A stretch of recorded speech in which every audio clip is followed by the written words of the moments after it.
2 વર્ષ પહેલા રૂપિયા કમાવાની ઘેલછામાં વાહન ચોરી કરતા આરોપીને ચોરીની મોટરસાયકલ સાથે ઝડપી પાડતી સુરત શહેર ક્રાઇમ બ્રાન્ચ। સુરત શહેર પોલીસ કમિશનર અધિક પોલીસ કમિશનર ક્રાઇમ નાઓએ સુરત શહેરમાં શરીર અને મિલકત સંબંધી ગુનાઓ બનતા અટકાવવા બનેલ ગુનાઓ શોધી કાઢવા કરેલ સૂચના અનુસંધાને નાયબ police commissioner crime police inspector crime branch police station Surat શહેરના માર્ગદર્શન હેઠળ ચેઇન સ્નેચિંગ સ્કોડના પોલીસ સબ ઇન્સ્પેક્ટર તેમની ટીમના માણસો સાથે વર્કઆઉટમાં હતા। દરમિયાન મળેલ બાતમી હકીકતને આધારે કાપોદ્રા કારગિલ ચોક પાસે શિવનગરના ગેટ પાસેથી સત્યમ ઉર્ફે ભોલુ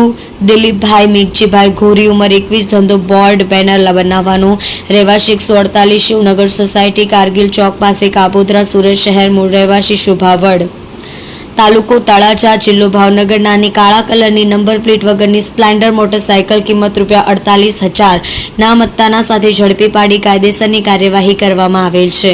મજકૂરની પૂછપરછમાં આજથી 2 વર્ષ પહેલા મિત્ર દીપેશ ઉર્ફે ડીકે સાથે હીરાની મજૂરીનું કામ કરતો આવેલ, જેમાં સારા એવા રૂપિયાની ઉપજ ન થતા પોતે તથા દીપેશ ઉર્ફે ડીકે નાઓએ ભેગા મળી રૂપિયા કમાવાની ખેલછામાં મોટરસાયકલની ચોરી કરી વેચાણ કરી રૂપિયા કમાવાનું તેમ નક્કી કરી મિત્ર દીપેશ ઉર્ફે ડીકેનું સરથાણા વિસ્તારમાંથી કોઈક જગ્યાએથી મોટરસાયકલની ચોરી કરી લઈ આવી પોતાને વેચાણ કરવા માટે આપી જતા તેની નંબર પ્લેટ કાઢી ગ્રાહકોની શોધખોળ કરતા કોઈ ગ્રાહક ન મળતા ચોરીની મોટરસાયકલ આજ દિન પોતે ઉપયોગ કરતો આવેલ હોવાની હકીકત જણાવતા પોકેટ કોપના માધ્યમથી વણ શોધાયેલ વાહન ચોરીના ગુનાનો ભેદ ઉકેલી કાઢવામાં આવ્યો છે।